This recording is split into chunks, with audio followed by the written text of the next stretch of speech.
because you're not seeking completion anymore, you're already complete. Now, this sounds wonderful in theory, and in many ways it is. There's a tremendous freedom in not needing others to validate your existence. But there's also a price. And the price is this: you can no longer play the old game. You can no longer pretend that the theatrical performances of conventional romance are real. You can't fake being swept away when you see too clearly how the sweeping is done. This is where the loneliness comes in. Not the loneliness of being physically alone. That's easy. You can sit by yourself for hours and feel perfectly content. No, this is a different kind of loneliness. It's the loneliness of seeing through a game that everyone else is still playing. It's like being the only adult at a children's party. The children are having a wonderful time. They're completely absorbed in their games. But you can't join them. Not because you don't want to, but because you can't make yourself believe the games are real anymore. You meet someone. They're attractive. They're interesting. They seem to like you.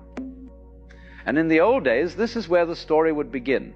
The story of pursuit and conquest, of longing and fulfillment, of two people finding each other in the vastness of the world. But now you see the story before it even starts. You see how it will unfold.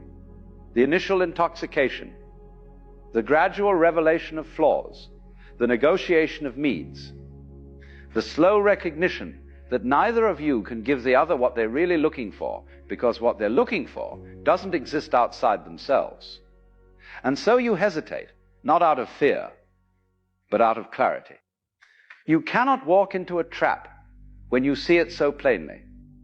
You cannot drink the poison when you know what's in the cup. And this hesitation, this inability to throw yourself into the old drama, it sets you apart. Others sense it. They feel that you're not playing by the usual rules, and it makes them uncomfortable, or it makes them curious, but either way, it creates distance. Here's what nobody tells you about awakening. It raises the standard. Before, you might have been content with someone who made you laugh, someone who found you attractive, someone who filled the evenings with conversation. But now, that's not enough. You're looking for something else, something that has no name in the usual vocabulary of romance. You're looking for someone who has also seen through the game, someone who knows they are already whole, someone who isn't trying to use you as a missing piece in their puzzle.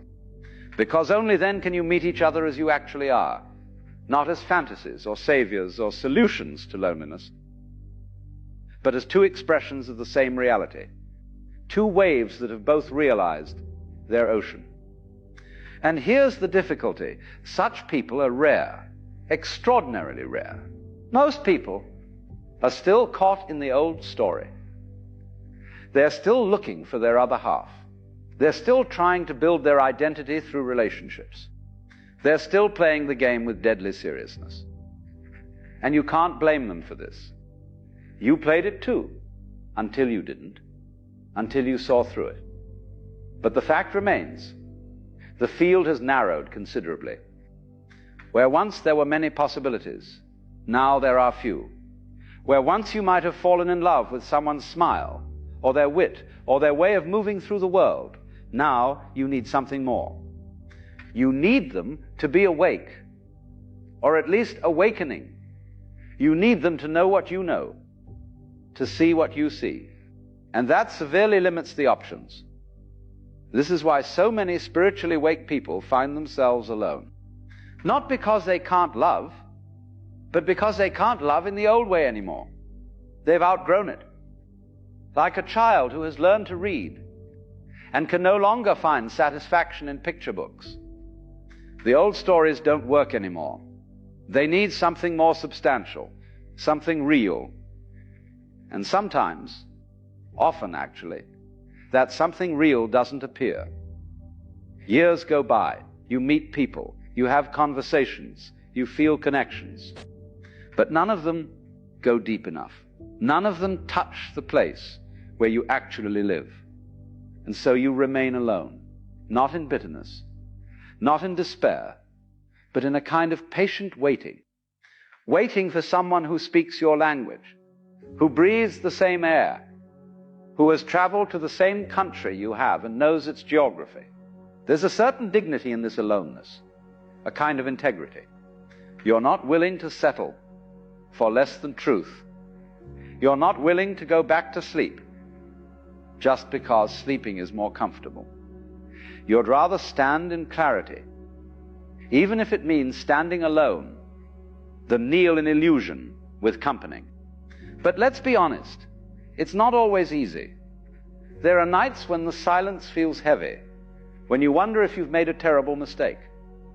When you look at people in their ordinary relationships, with all their ordinary dramas and compromises, and you think maybe that would be easier. Maybe you're asking too much. Maybe this clarity you've gained has cost you something precious. And you'd be right. It has cost you something. It's cost you the ability to be satisfied with illusion. It's cost you the option of using another person to avoid yourself. It's cost you the comfort of not knowing what you know.